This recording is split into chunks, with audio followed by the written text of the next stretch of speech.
निरंजनी अखाड़े के महंत रविंद्रपुरी के बयान का अखिल भारतीय अखाड़ा परिषद के राष्ट्रीय प्रवक्ता दुर्गादास ने किया खंडन। प्रयागराज, अखिल भारतीय अखाड़ा परिषद में अध्यक्ष पद को लेकर विवाद गर्मा गया है।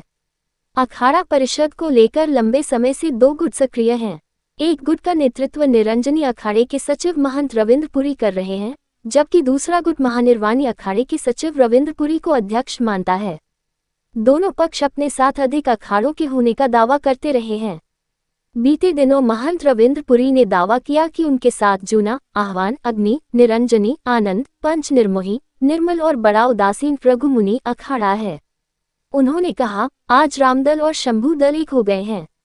हमारा प्रयास सभी सन्यासियों और वैष्णव संतों को एक मंच पर लाने का है।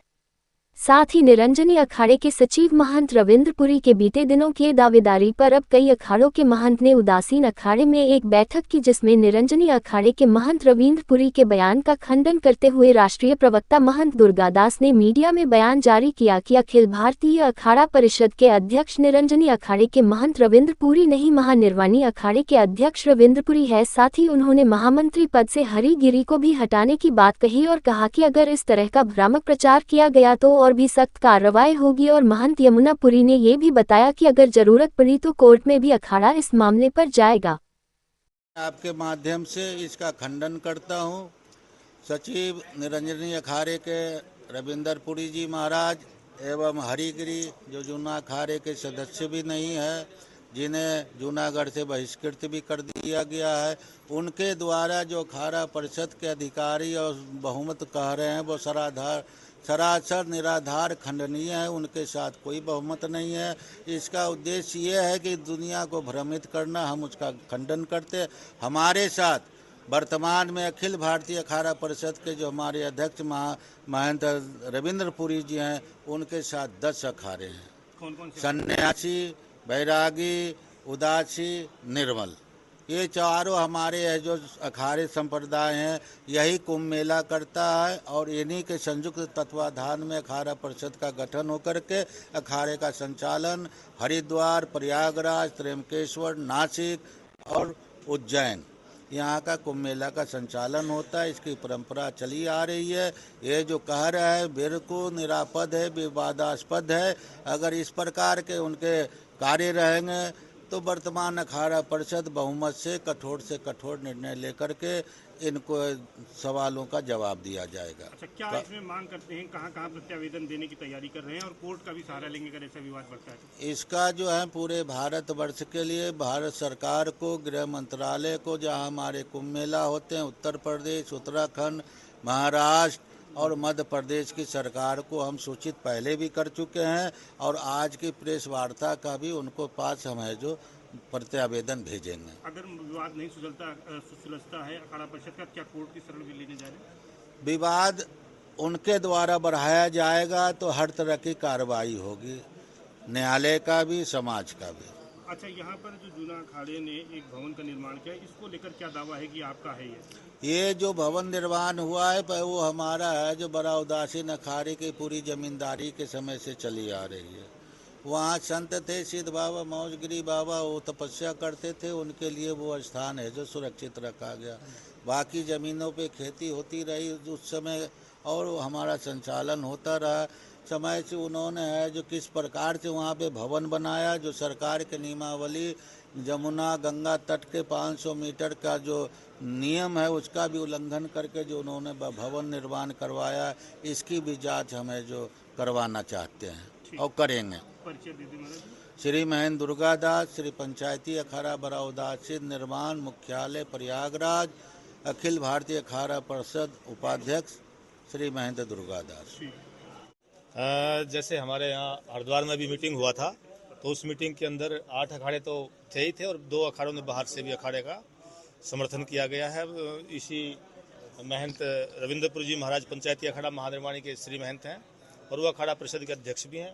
उपाध्यक्ष अभी आप बात कर ही रहे थे अखाड़ा परिषद के बड़ा उदासीन पंचायती अखाड़े के श्री महंत दुर्गादास जी महाराज, है ना, और निर्मोही अखाड़े के श्री महंत राजेंद्र दास जी महाराज वो महामंत्री हैं। तो इस तरीके से वो उसमें पद हमारे सारे रहे हैं और 2 अखाड़ों का बाहर से समर्थन अग्नि और आह्वान का भी रहा है, जैसा कि महंत दुर्गादास जी महाराज ने आप लोगों को बताया। अब विषय ये है कि हर अखाड़े की अपनी एक संविधान होता है, एक डेमोक्रेटिक सिस्टम है और सभी अखाड़े रजिस्टर्ड हैं भारत सरकार से और सबका ऑडिट आदि क्रम निरंतर चलता रहता है। ठीक, तो जो अखाड़ों की गवर्निंग बॉडी है, जो अखाड़े से रजिस्टर्ड है, उसी के वही सदस्य जिनको चुनते हैं वही अखाड़ा परिषद में सदस्य हो सकते हैं। दूसरा, जो अखाड़े की अपनी एक नियमावली होती है, उस नियमों का उल्लंघन जो भी साधु करता है उसको अखाड़े कुछ समय के लिए या लंबे समय के लिए या आजीवन के लिए उसको अखाड़े से बाहर कर दिया जाता है ताकि अखाड़े की बदनामी ना हो। तो ऐसे लोगों को जिनको अखाड़े के रूल तोड़ने के आरोप में बाहर किया गया है, उनको दूसरा कोई भी अखाड़ा प्रश्रय नहीं दे सकता है और न देना चाहिए, क्योंकि पूर्व अखाड़ा परिषद के ये निर्णय रहे हैं कि एक अखाड़े से अगर किसी को निकाल दिया गया, दूसरा अखाड़ा उसको प्रश्रय नहीं देगा, उसको शरण नहीं देगा और ना ही उसको प्रोत्साहित करेगा। लेकिन इस नियम का अभी पीछे कुछ समाचार आए हरिद्वार से नया पंचायती उदासीन अखाड़े के कुछ जो वहां से अखाड़े से बहिष्कृत जो साधु थे उनको इकट्ठा किया गया। बड़ा उदासीन अखाड़े के भी बड़ा उदासीन अखाड़े के भी महात्माओं को, निर्मल पंचायती अखाड़े के भी साधुओं को पूर्व में और निर्मोही अखाड़े के महात्माओं को भी, जो वर्तमान में अखाड़े के पदाधिकारी हैं, मान्य हैं, उन्हीं को मान्यता है ना। लेकिन जो बाहर कर दिए जाए हैं, आप उनको प्रश्रय देना ये अखाड़ों के सभी अखाड़ों के नियमों के विरुद्ध है। ऐसे तो हर अखाड़े में कोई ना कोई नियम भंग करता है, उसको बाहर कर दिया जाता है, दूसरे अखाड़े उसको प्रश्रय देने लग जाएंगे, तो ये अच्छी बात नहीं है। तो मेन बात ये है कि इसको हम उसका खंडन करते हैं। हाँ, उन संतों को अगर कोई अपनी बात रखनी है तो जिस संप्रदाय के हैं, वो जिस अखाड़े के हैं, उस अखाड़े के पंच परमेश्वर के सामने अपनी बात रखे। पंच दयालु होता है, वो उन्हीं के हैं, तो वहाँ समाधान उनका हो सकता है। लेकिन ऐसे समाज में ऐसे दुष्प्रचार ना करें, इससे समाज में धर्म के प्रति भी और अखाड़ों के प्रति भी एक अनास्था का भाव पैदा होता है। तो हम लोग बार बार इस चीज़ को नहीं बोलते हैं, इसलिए नहीं बोलते क्योंकि समाज में ज़्यादा एक गलत संदेश जाता है ना सफाई देने में भी।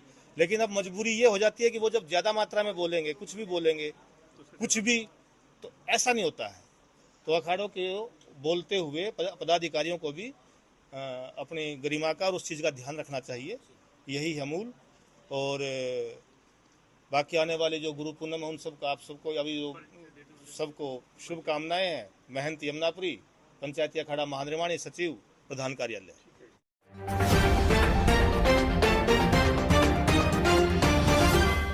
संगम नगरी प्रयागराज में विश्वस्तरीय मानसिक एवं न्यूरो उपचार की दिशा में बड़ा कदम, सीताराम न्यूरो क्लिनिक का हुआ भव्य उद्घाटन। संगम नगरी प्रयागराज के जगत तारण गर्ल्स इंटर कॉलेज के बगल में सीताराम न्यूरो क्लिनिक का भव्य उद्घाटन किया गया। इस अवसर पर क्लिनिक के संचालक डॉक्टर राकेश पासवान ने बताया कि यहां मानसिक एवं मस्तिष्क संबंधी रोगों का आधुनिक एवं विश्वस्तरीय उपचार उपलब्ध कराया जाएगा। उन्होंने कहा कि आर्थिक रूप से कमजोर मरीजों को ध्यान में रखते हुए उपचार बहुत ही कम शुल्क पर उपलब्ध कराया जाएगा। साथ ही जरूरतमंद मानसिक रोगियों का निःशुल्क इलाज भी किया जाएगा, ताकि कोई भी मरीज आर्थिक अभाव के कारण उपचार से वंचित न रहे। डॉक्टर पासवान ने बताया कि क्लिनिक में मानसिक स्वास्थ्य और न्यूरोलॉजी से जुड़ी विभिन्न बीमारियों के उपचार के लिए आधुनिक सुविधाएं उपलब्ध रहेंगी। उद्घाटन समारोह में क्षेत्र के गणमान्य नागरिक, चिकित्सक एवं स्थानीय लोग उपस्थित रहे और नई स्वास्थ्य सेवा की शुरुआत पर खुशी व्यक्त की। वहीं डॉक्टर राकेश पासवान की पत्नी ने भी उनके इस क्लिनिक के उद्घाटन के मौके पर लोगों का आभार व्यक्त किया। तो वहीं पूर्व विधायक डॉक्टर जमुना प्रसाद सरोज ने डॉक्टर राकेश पासवान के कार्यों की सराहना की और कहा, जिस तरह से गरीबों के लिए वह निरंतर काम करते चले आए हैं, आगे भी इसी तरह से काम करें और हर बार के लोगों की समस्या दूर करें। सभी दर्शकों को मेरा नमस्कार।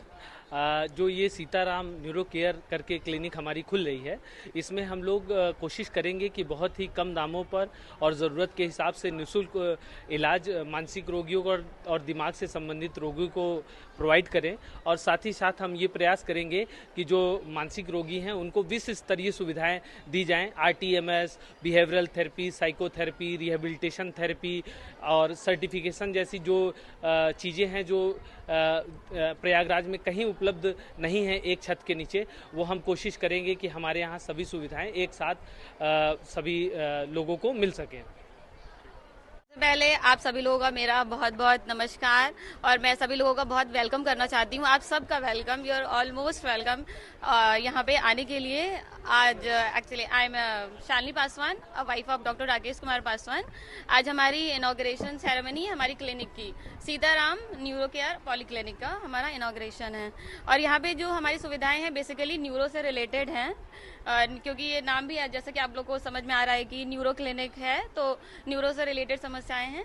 और he is my husband doctor Rakesh Kumar Paswan. Now he will continue. आज डॉक्टर साहब ने बताया, डॉक्टर राकेश पासवान जी ने, कि ज़्यादा से ज़्यादा गरीबों को मदद की जाएगी इसमें। डॉक्टर साहब का ऐसा नेचर रहा है कि मैं विधायक भी था सोराव से, तो हर महीने ये जो है हेल्थ क्लब लगवाया करते थे, जो है निःशुल्क स्वास्थ्य शिविर लगवाते थे ये, और बड़े पैमाने पर गरीबों की मदद की जाती थी। तो इनका नेचर ही रहा गरीबों की मदद करने का। अब भी कहीं से भी आ जाता और कोई व्यक्ति ये कहता कि मैं गरीब हूँ, मेरे पास पैसा नहीं है, तो ये उनको मदद करते हैं, इलाज करने का जो है काम करते हैं। और इनके साथ कई सारे और भी डॉक्टर रहेंगे, विशेष रूप से तो न्यूरो के ही रहेंगे, और भी डॉक्टर जो है कार्डियो के भी रहेंगे, और भी दूसरे भी रहेंगे।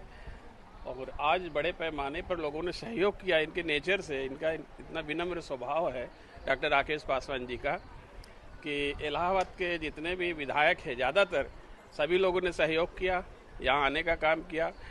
राजनीतिक सहयोग भी इनका रहा, और बहुत सारे डॉक्टर्स, इलाहाबाद के बहुत सारे डॉक्टर्स यहाँ पर आए, बहुत सारे जज जो है जज यहाँ पर आए। मैं देख रहा हूँ कि मैं तो आज दंग रहा हूँ कि डॉक्टर साहब ने इतना अच्छा मतलब व्यवहार बना रखा है, इतना बढ़िया कि I am proud of my daughter and जो है डॉक्टर राकेश जी। तो जी जी जी actually we all are proud of doctor Rakesh Kumar Paswan and I am specially proud of my husband.